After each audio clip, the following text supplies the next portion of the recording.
Get ready, my soul. I'm diving in.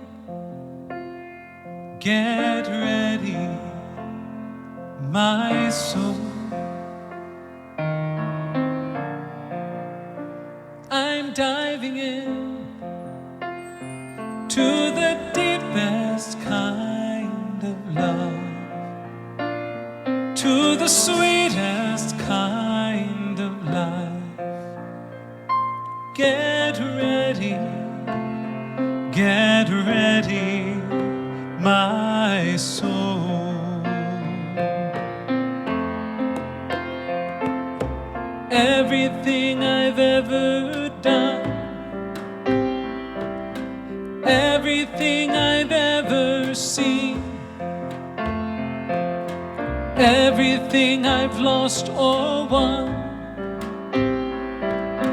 everything I've ever dreamed has brought me here to the present moment, here to a new beginning here, and I'm seeing life so clearly now. Get ready, my soul. I'm diving in.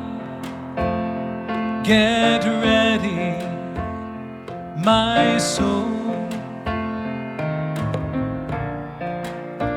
I'm diving in to the deepest kind of love, to the sweetest kind of life. Get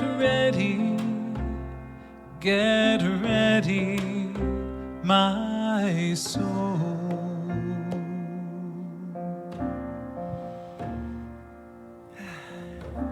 This week, a quote emailed by Reverend Michael Beckwith caught my attention. He said, "Everything is already happening. Love, beauty, joy, wisdom, harmony, peace, abundance, prosperity, intelligence, bliss, grace, ecstasy, creativity. It is all here now." The spiritual technologies of prayer, meditation, and spiritual study are about readying the mind to accept that which is already here. And for me, this begged the question, why do we have to ready the mind to accept that which is already here? I don't know, maybe it's just me, but I think it's because we are so invested in the limitations that tell us who we think we are. And what do I mean by invested? Well, if you would, let's all just close our eyes together and pretend we're waking up for the day. But before we open our eyes, and this happens so quickly that we don't even notice it, just as we swim back into daytime consciousness, we unconsciously do this kind of identity checklist. Protection? Check. Defenses at the ready? Check. Perimeter secured? Check. Insecurities? Check. Fears? Check. Can't do's? Check. Not good enough for's? Check. Things I should be anxious about? Check. Other miscellaneous limiting beliefs? Check. Yep. We're ready to rock. This happens mostly subconsciously, and we do it so quickly. We put all of our limitations in place before we even open our eyes. It's kind of like we slide into a capsule of protection where we feel safe and familiar, even if it doesn't serve us. And then we shut the door with a clank, and then we clunk around all day with all of this armor on. And it's not all subconscious. I mean, have you ever woken up and within seconds your thoughts turn to a disagreement you had with someone or a problem or a challenge you're facing, and you're still seeing it through the same eyes that you had when you went to bed? It doesn't mean that you're not cheerful some or most mornings when we get up during the day, but being cheerful doesn't belie the fact that we can feel less than or insecure. A smile doesn't belie the fact that we can feel unlovable, even if we wouldn't necessarily name it that. Our subconscious limiting beliefs are mostly invisible to us. And I certainly know that I smiled my way through years of feeling not enough. Everything is available to us. Love, beauty, joy, wisdom, harmony, peace, abundance, prosperity, intelligence, bliss, grace, ecstasy, creativity. It is all here now. We live and move and have our being in God. And the only reason we have to ready our minds to accept that which is already here is because of the limitations and defenses we have invested in. And the paradox is that the only thing keeping those limitations, defenses, protections, lack of faith in ourselves, our insecurities, the only thing keeping them in place is our continued energy investment in them. Behind that capsule, behind our protections, behind our defenses, behind our insecurities, we are powerful light beings. When we pull our energetic investment out of our limitations and protections and bring our full and powerful attention into knowing ourselves as God energy, knowing ourselves as intelligence and beauty and love, knowing ourselves as wisdom and abundance, because that's what God is, and therefore that's what we are, then the universe opens itself up to us in ways that we can't even begin to imagine. So today, for our opening prayer, please close your eyes with me, and using your power of imagination, pretend that you're back in bed, just waking up. In that liminal space between sleep and awake, take a breath and know yourself as spirit. You are light, expansive. There are no weights that bind you. You are free. You are unlimited.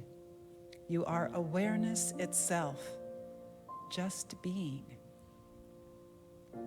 And from this place of lightness of being, notice that capsule, that suit of armor ready for you to put on for the day. And using your power of imagination, see it in front of you in whatever way you want to imagine it. Mine looked like an oversized vitamin capsule. Yours might be a suit of armor or a high-tech space capsule. As you simply look at it out there, notice that you are free. You are awareness of being. You haven't put it on yet. And as you watch it, notice that it too is just made of energy. It's made of beliefs and old ideas, made of misunderstandings and limited thinking, made of past experiences and your interpretations of them. Notice that you have invested your energy in those protections and defenses, in those rationalizations and justifications. They, in and of themselves, have no power. The only power they have is what you give them. If you are ready for something bigger, more expansive, more life-giving, then just say a soft but firm no. Thank you, but no thank you. Simply choose to no longer put it on. And then, using the power of your imagination, allow yourself to uninvest in those outdated ideas of who you thought you were. You don't have to know what they all were. Choose to no longer use your energy to sustain those limitations and protections, and bring your full and powerful attention to your knowing of yourself as God energy. Know yourself as intelligence and beauty and love, because that is what God is, and therefore that is what you are. And when the flotsam and jetsam of those old, outdated beliefs dissolve or float away or disappear, notice if you find yourself feeling lighter, with more joy and freedom, more clarity and more purpose. So tomorrow morning, let's do it this way. And every morning until we are good and truly free, when we swim back to the surface after a good night's rest, as we are in that liminal space between sleep and awake, let us discard the suit of armor for a consciousness of godness, of curiosity, of faith in ourselves, of knowing that our strength is sourced by this one powerful life, of seeing our beauty as an individuation of God, of knowing our worth as an emanation of pure intelligence. We are children of God, one with infinite life, sourced by the one I am. Let this be so, and so it is. Here I go, deeper, deeper, deeper than I've ever been before. Here I go, closer, closer, closer to my sacred source. Here I go, deeper, deeper, deeper than I've ever been before. Here I go, closer, closer, closer to my sacred source. Get ready, my soul. I'm diving in. Get ready, my soul. I'm diving in to the deepest kind of love, to the sweetest kind of life.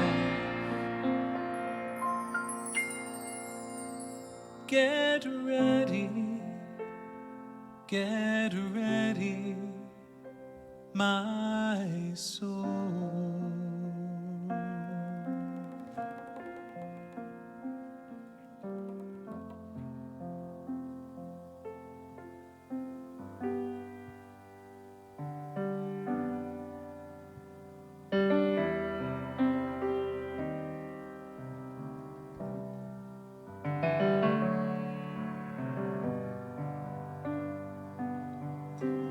You will do amazing things with the choice each new day brings. And with every step you take, bless the progress that you make.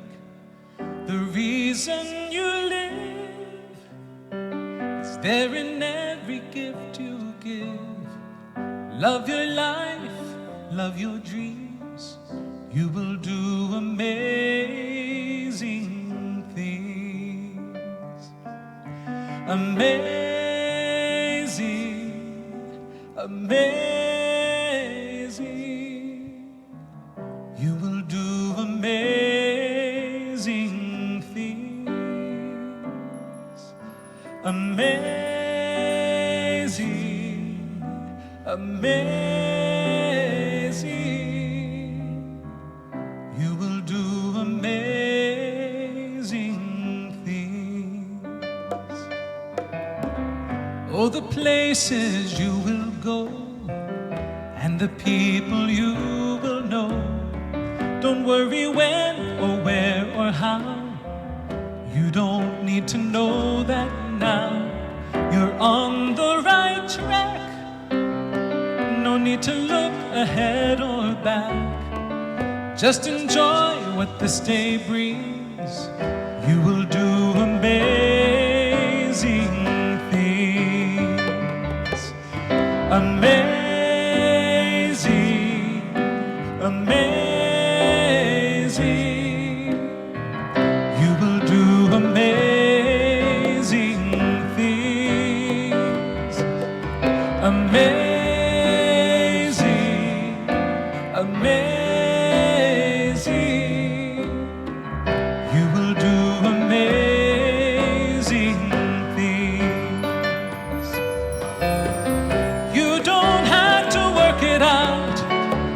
Just stay in the here and now. Let your mind rest for a little while. Sometimes deepest answers come when you're out there having fun. So close your eyes, take a breath, and smile. amazing, amazing. You will do amazing things. Amazing, amazing. You will do amazing things.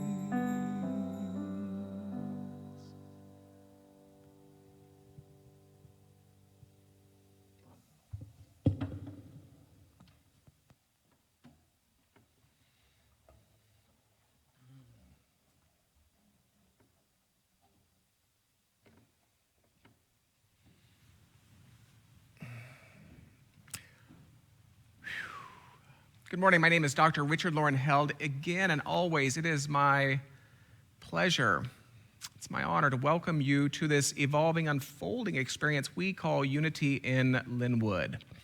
For those with children, please note that youth and family ministries gatherings are launching at this very moment as well. Credentials are available to you simply by contacting that program's director. Her name is Stacy Bailey. Now, the teens are beginning a curriculum drawn from the 5 Languages of Love book. So look for some great conversation over the dinner table tonight. The core questions include how do you experience love? Through words of affirmation, acts of service, affection, quality time, gifts, and of course, how do you demonstrate love?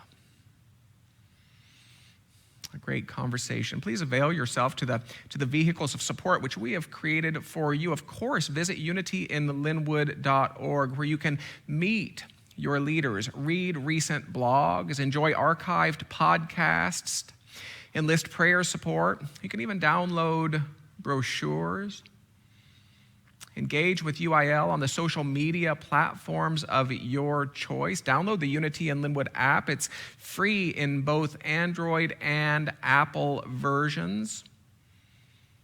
Click on the Breeze link provided in your chat window. This will allow text reminders and notifications. And as always, if you'd like to stay in touch simply through a couple email messages a month, and no, we would never share or sell your information. Just click on the link provided in the social media chat window. We will happily include you. It's also a great way simply to confirm that your information is up to date. And always, if you would like assistance or support with any or all of the above, simply write or ring, click, or call. Our staff is always delighted to assist. Practical spirituality, welcoming community, short words, broad ideas. I like to support this admittedly short mission statement every week by sharing one of the 6 bullet points, one of the 6 values statements that we developed in conversation with your board of trustees beginning in late 2014. Today I share the third of the 6, and it reads as follows. Take a deep breath. Does this belong to you?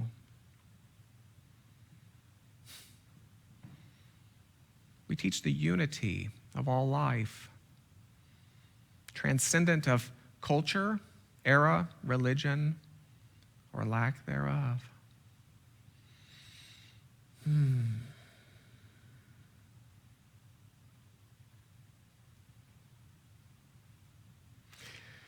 Traditions such as unity would say it this way. There are not 8 billion lives.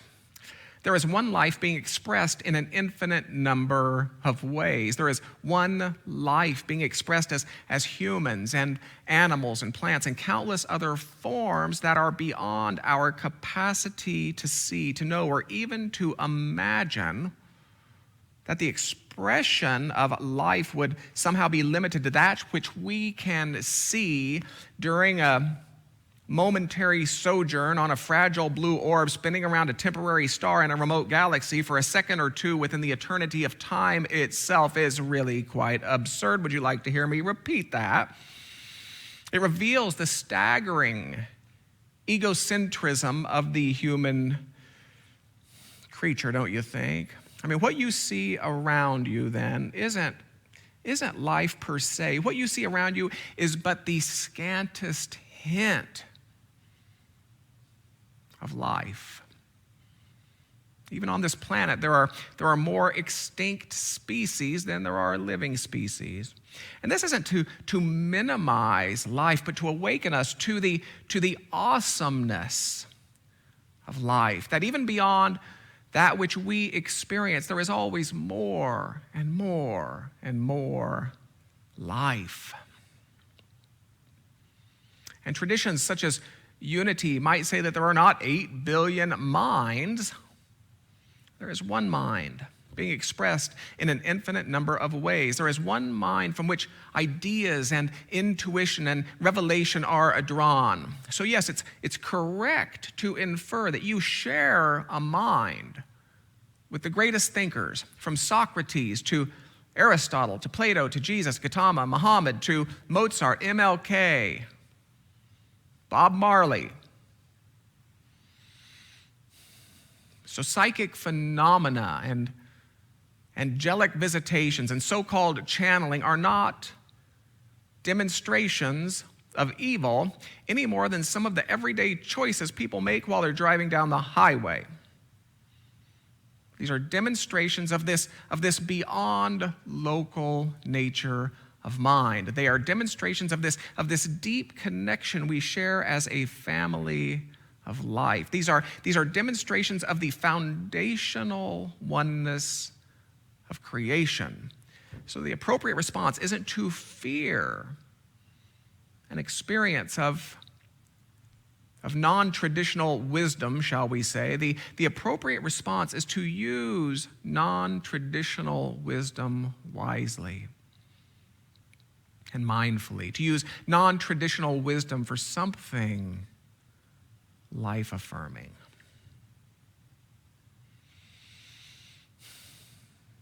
Nor is it well to carelessly elevate employers and inheritances and windfalls and fortune. Traditions such as unity might say that there is rather one source being expressed in an infinite number of ways.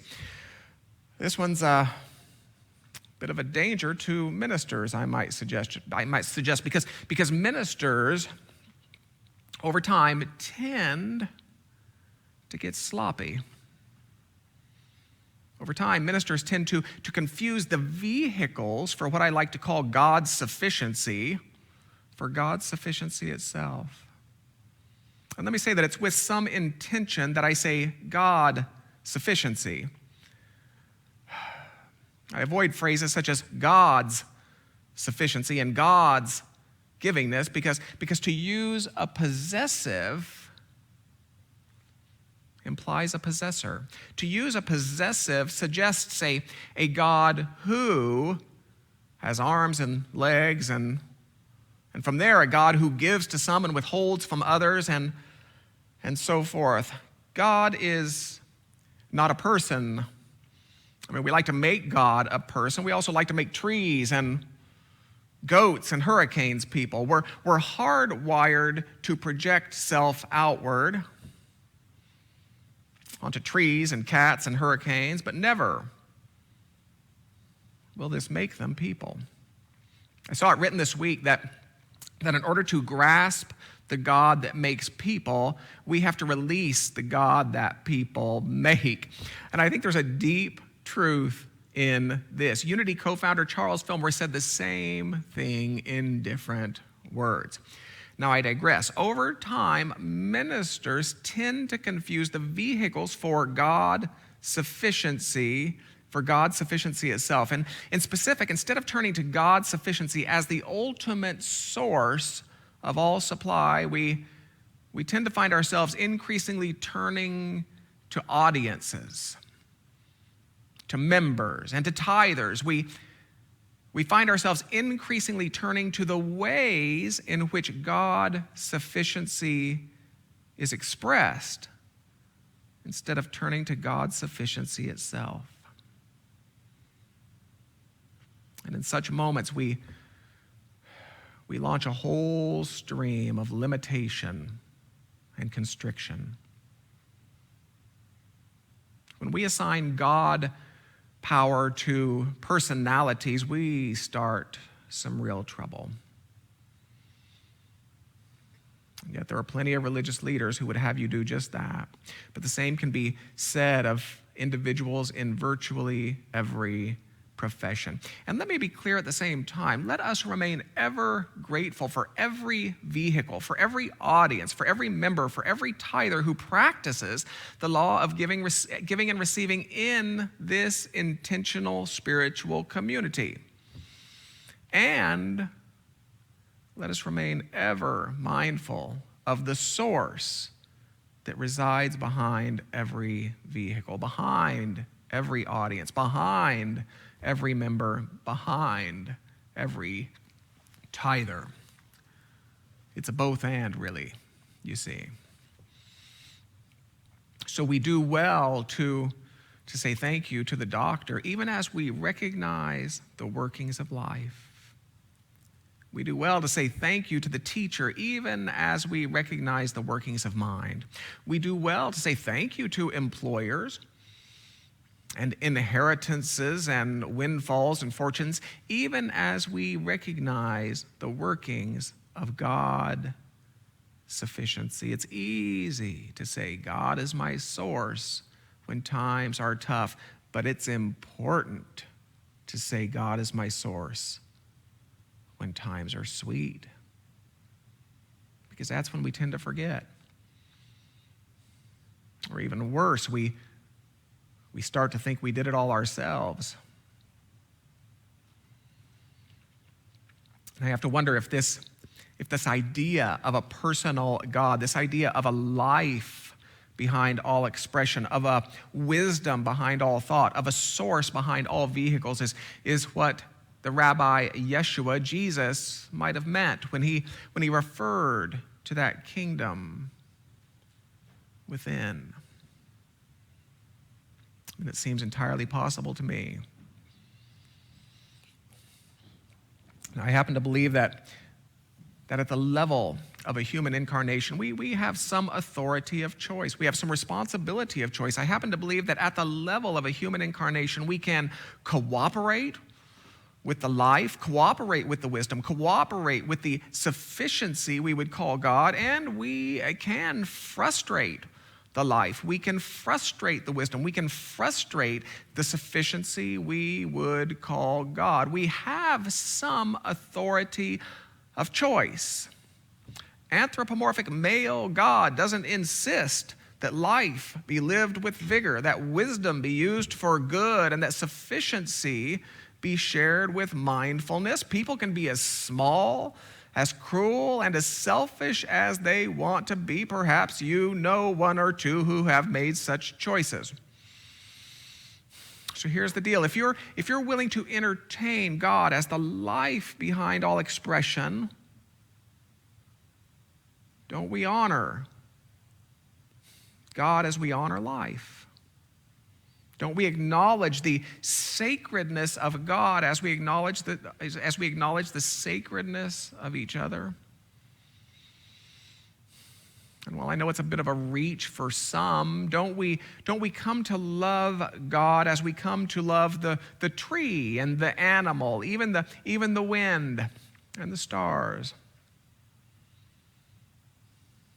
In this respect, I think some of our tribal traditions have it right. I mean, we tend to snub our noses from our post-Enlightenment thrones, but I think they have it right. Consider the following prayer. It's from Lakota Sioux Chief Yellow Lark. It's from the late 1800s. Take a deep breath.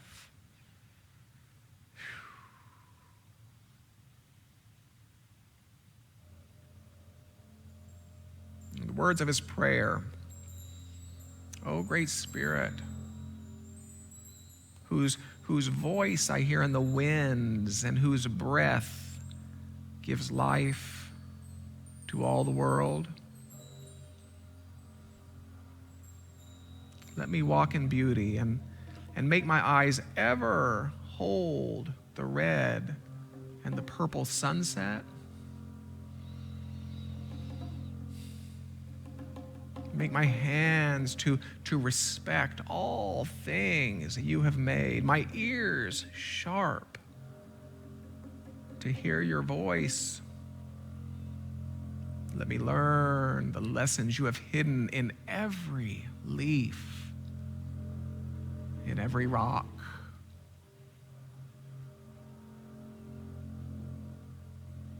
Help me remain calm and strong in the face of all that comes toward me.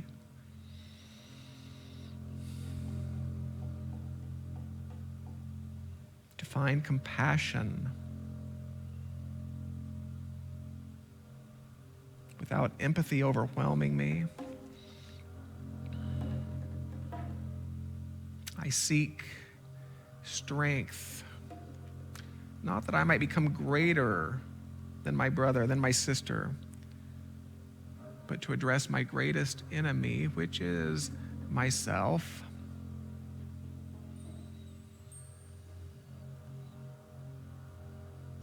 And he concludes by saying, make me always ready to come to you with clean hands and straight eyes. So when life fades as the fading sunset, my spirit might return to you without shame. O Great Spirit, who resides within, I awake to a new dawn. O Great Spirit, whose voice is the wind, breathe peace into my soul. Guide my hands to respect all of life and to walk in the beauty of our world.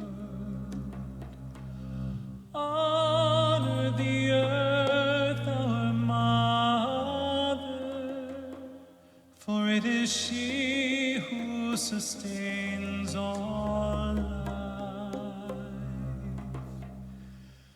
Oh, away, oh, away, oh, away, oh, away, oh, away, oh, away,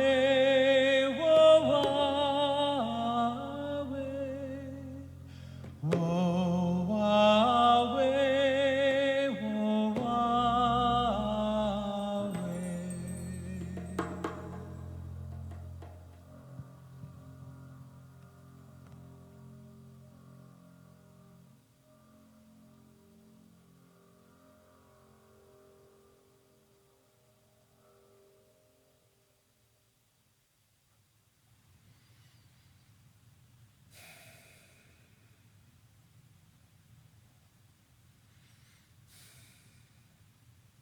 When we were on the junior high playground, we would say, okay, you go over there and I'll go over there and we'll play the game and see who wins. And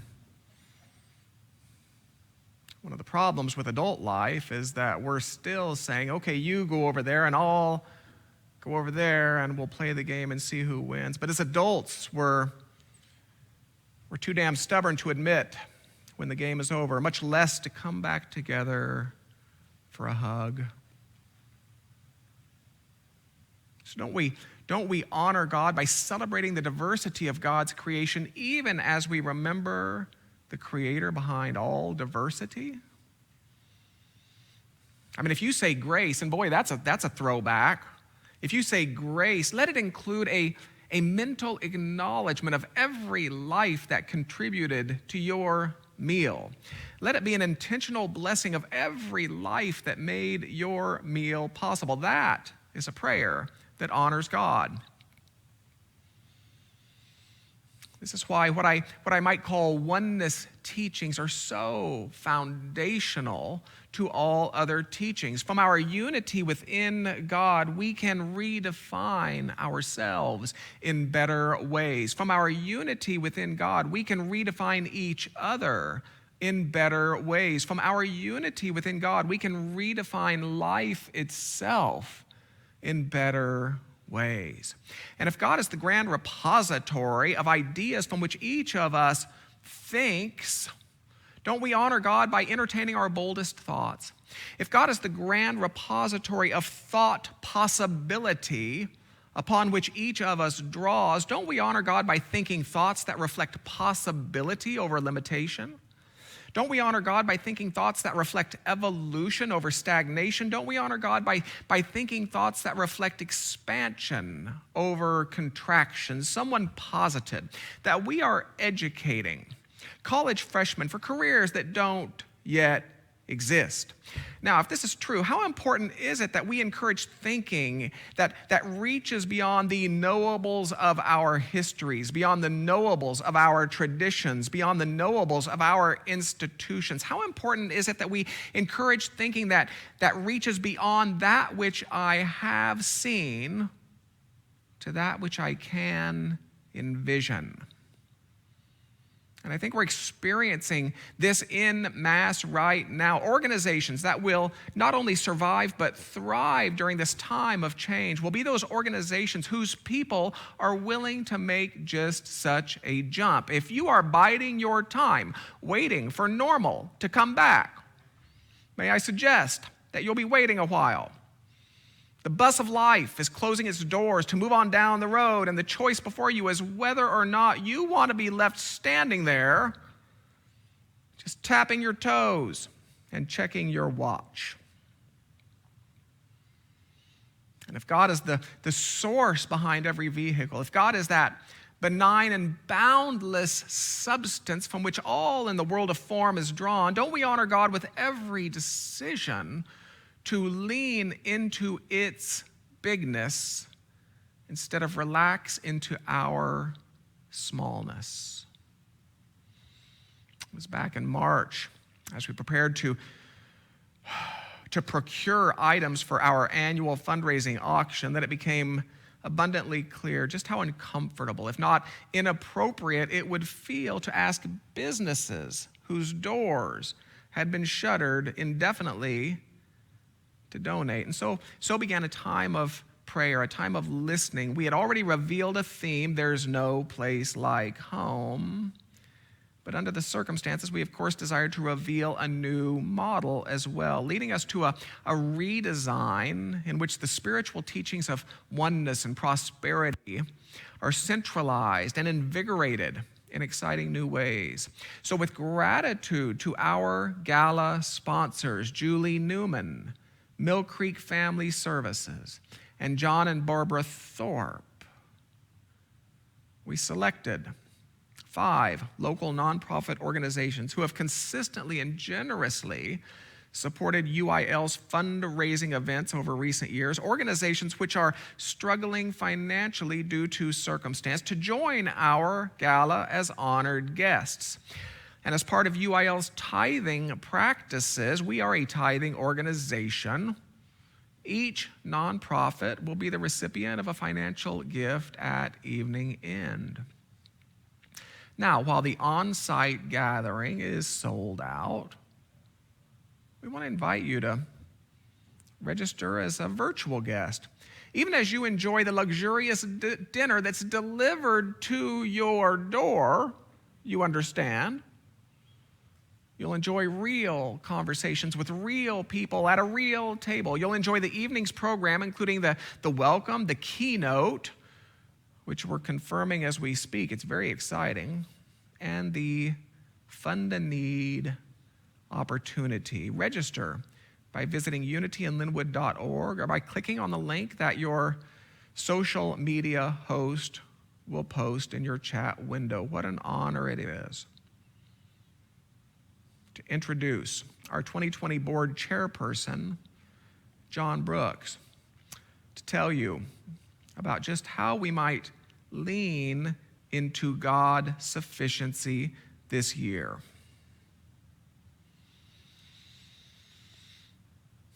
Good morning, everyone. On behalf of our gala co-chairs, Reverend Nina Clark and Karen Breen James, and our entire Unity in Lynnwood Board of Trustees, I'm here to introduce our Fund a Need vision for 2020. First, a little history. Unity began feeding people in Kansas City, Missouri metropolitan area in 1906 while they were headquartered at the original location in downtown, corner of 9th Street and Tracy Avenue. Kansas City's first vegetarian restaurant was called the Inn and was inspired by the strict vegetarianism of Unity co-founders Charles and Myrtle Fillmore. By the 1920s, the Inn had become one of the largest vegetarian cafeterias in the world, serving some 10,000 meals per week and guests up to 200 at a time. So now the vision. Unity in Lynnwood's Soul Greens Bruncheonette will proudly honor this history by offering quality vegetarian cuisine, seasonal, local, and organic, adapted and updated from the recipes that were served at Unity's original inn since 1906.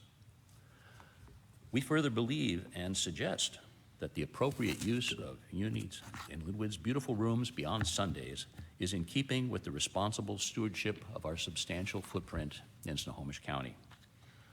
While an initial investment is required, we project that the initial investment will be recouped within the first 18 months of operations, leaving Unity in Lynnwood with yet another open and vibrant vehicle for the givingness of God. Toward this vision, we have already received an initial gift of $5,000. If you would like to offer a gift to this vision, a link will appear in your social media chat window and remain on social media thereafter. We have prepared a complete information booklet for this Fund a Need vision. If you would like to receive a copy, please write to Dr. Richard directly. Thank you for stepping into this vision with us.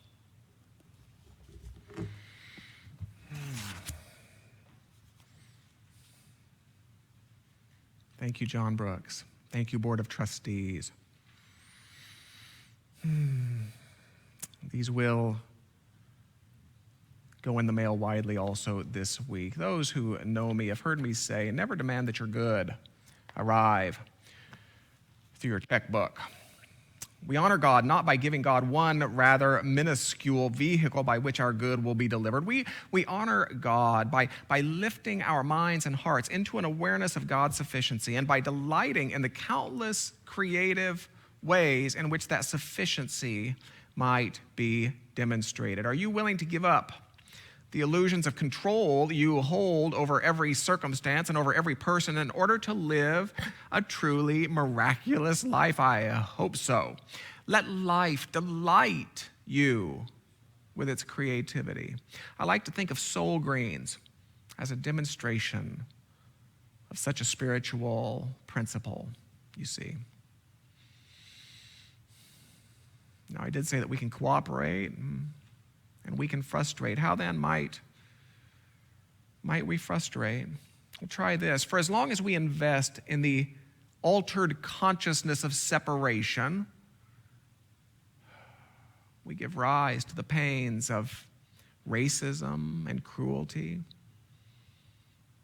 For as long as we cling to the patterns of yesterday, we give rise to the pains of stagnation and limitation. For as long as we insist upon the appearance of lack, we give rise to the pains of competition and selfishness. So what do we do with all of this week? How might we make it practical? As we like to say, well, how about this? If there's one life, even though that life seems to be enjoying that altered state of consciousness in which it appears as separate bodies and forms in all shapes and sizes, if there is one life, how might you bring life closer together this week? I'm not talking about ringing that same old comfortable person you've been ringing since high school. I'm talking about making a meaningful connection with someone unlike you. When was the last time you reached? And if there's one wisdom, and if it contains great ideas, someone once said that the currency of the divine is ideas. If there's one wisdom, and if it contains great ideas capable of stretching, growing, and blessing us as souls, even evolving us as people, what's holy or noble about playing small? Or worse, what's pious or saintly about squashing dreams and visions and daring notions? When was the last time you dreamed?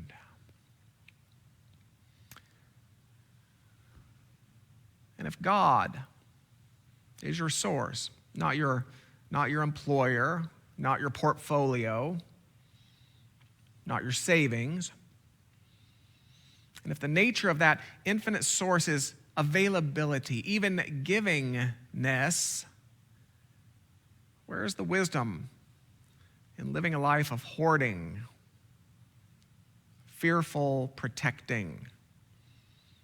Unity co-founder Charles Fillmore certainly cautioned each of us against such a consciousness. And I have to believe that Jesus did the same thing when he taught, don't store up treasures on earth where moths and vermin destroy, where thieves might break in and steal, but store treasures in heaven, meaning store treasures, do work in consciousness where treasures can be demonstrated again and again and again. When was the last time you dared? You see, in the end, from what I can tell, I think this is what spiritual evolution does. It brings us closer together as people, even as it lifts us up as people. Amazing, amazing, you will do amazing things. Amazing, amazing, you will do amazing things.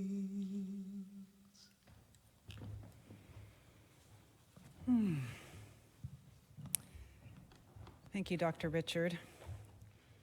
I want to repeat this quote from Dr. Richard's talk to open the offertory. We honor God by lifting our minds and hearts into an awareness of God's sufficiency, and by delighting in the countless creative ways in which that sufficiency might be delivered. Are you willing to give up the illusions of control you hold over every circumstance and over every person in order to live a truly miraculous life? I hope so. Let life delight you with its creativity. Let us take this consciousness to this part of the service where we have the opportunity to give back to our spiritual community so that it can continue to fully express as the divine idea that it is, so that unity in Lynnwood can be a force for good in this world. Oh, what a powerful day to be speaking these words. In this time of virtual community, let us join our hearts and minds together and bless our individual offerings, knowing that we are one. And then, while Matthew enfolds us with his high vibrations of song and sound, you will have time to access the Text to Give or online donation option that will be posted for you in the Facebook chat box or the YouTube chat box. So if you would, please take your offering. If it's a check, just hold that in your cupped hand. And if you're planning to give virtually, just hold that intended amount in your hands, knowing both are simply symbols of abundance. And close your eyes and know with me, know with every last thread of your thought, with all of your power, with all of your intention, with all of your being, that by the virtue of your inability to be separate from the one substance, that you are rich abundance itself. You are life in abundance, wisdom in abundance, power in abundance. Indeed, all that God is, you are in abundance, richly endowed simply by virtue of your inability to be separate. You only need know it and know it powerfully with your whole self. And know that through the sharing of your abundance of love, of wisdom, of life, of plenty itself, you are, and thus we are, a blessing in this world. And so it is. All that I am, I offer at the altar of love. All that I am, I offer at the altar of love, in sweet surrender, in sweet surrender. All that I am, I offer at the altar of love. All that I am, I offer at the altar of love, in sweet surrender, in sweet surrender.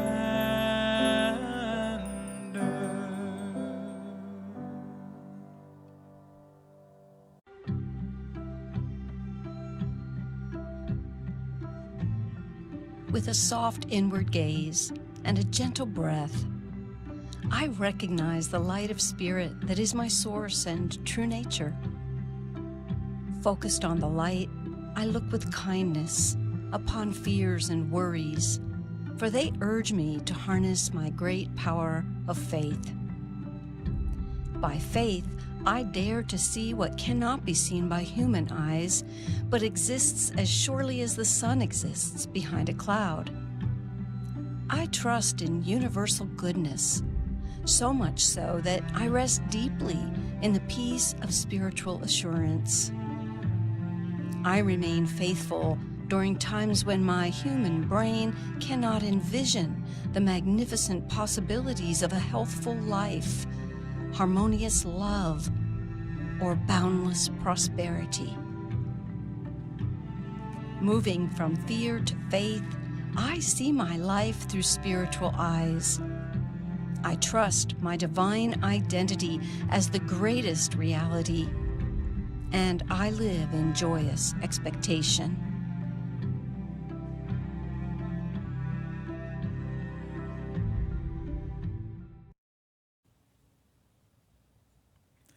Good morning, Unity in Lynnwood. It is so good to be in this sacred space, and I look forward to the time when we can gather together safely. Another change. The prayer chaplains will not be having a World Day of Prayer service this year.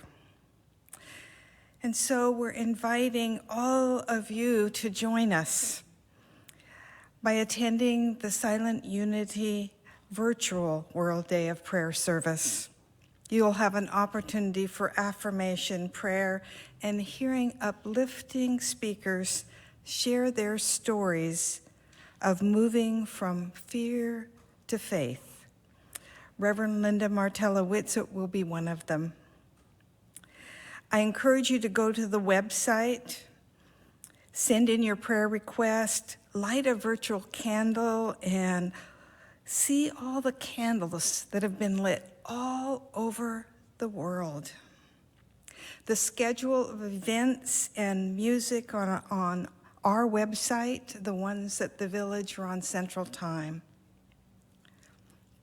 The affirmation for World Day of Prayer is, standing in truth, I move from fear to faith.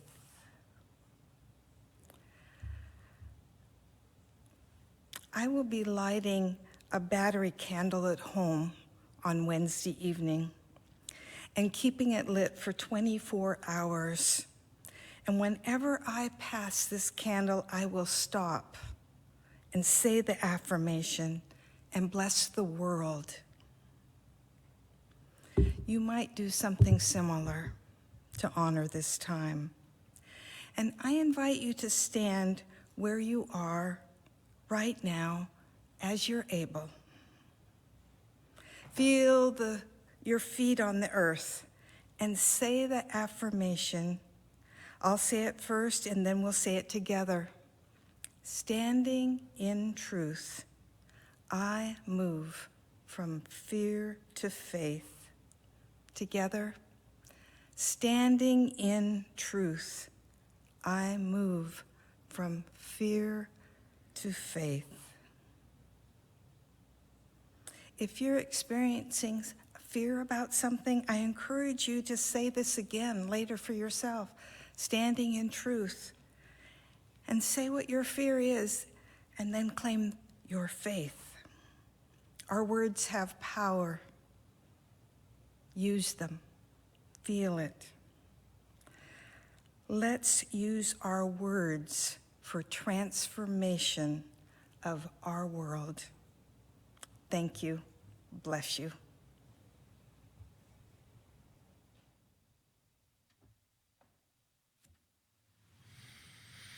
Thank you, Barbara Thorp. If you would like prayer with a prayer chaplain, if you would like to experience what we call a divine wholeness session, meaning being in the presence of another person who knows a higher truth of you than perhaps you are temporarily knowing for yourself, there's a link that will appear in your social media chat window. Click on it. If you find yourself in a waiting room, take the time to be with the affirmation of the day. If you would prefer a telephone session, simply write prayer at unityinlynnwood.org and wait for an anonymous call. Always, to register for any event, either visit the website or click on a link. We want you to know that Zoom stew for this evening has been canceled. Beyond that, join us next Saturday. It's the 12th to bring practical spirituality to an elderly, needful homeowner in a one-day home makeover project. Both morning and afternoon shifts are available, and the deadline for registration is this Tuesday, September 8th. Deep thanks to the leaders of the local humanitarian outreach ministry and to the Hands-On Housing Initiative. It is an inspiring unfolding. Join Interfaith at UIL Chair, Rabbi Ted Falcon, for what we call Spiritual Saturdays. It streams from Unity in Lynnwood on Facebook, beginning at 11 o'clock a.m. Pacific on September 19th. If you have not experienced the wisdom that is Rabbi Ted Falcon, give yourself that gift. A special thanks to the leaders and to all the men who participated in yesterday's men's retreat. It was a noble gathering of souls. Spots are still available for our virtual women's retreat, facilitated by Ricky Byers. This will not be a 2-day screen stare. There will be group conversations, experiences, breakouts.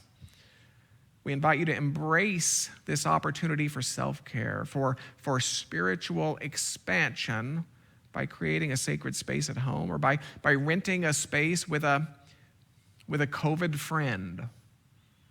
Cost is only $75 for 2 days with this enlightened being, while your Board of Trustees has extended the cancellation of on-site events through September. We are tentatively planning to allow 12 guests into the Sunday services in October. This opportunity will be offered by reservation only, first come basis. It will be facilitated by reserved seating.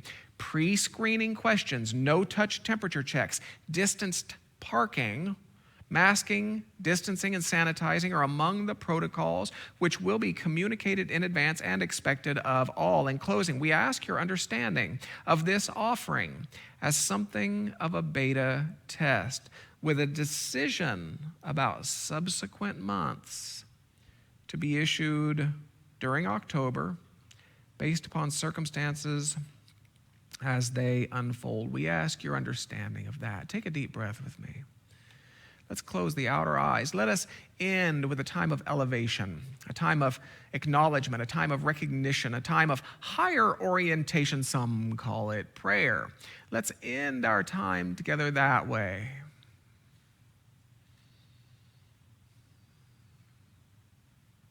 By turning within, where we can recognize that life that is being itself as me. By turning within, where we can recognize that wisdom that is thinking itself as me.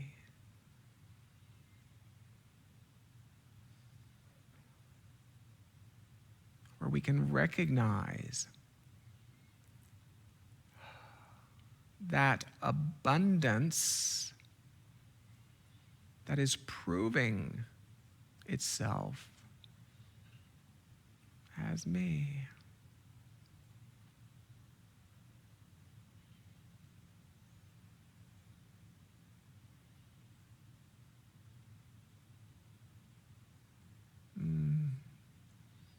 And for what gratitude this might instill.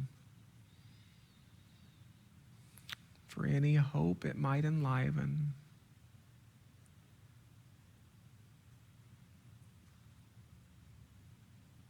We carry this new orientation into the remainder of our days, willing to entertain the possibility that this is what it means to be a light in a world that longs for illumination. And we close then, as we always do, with these sung words of farewell and blessing. May the long time sun shine upon you.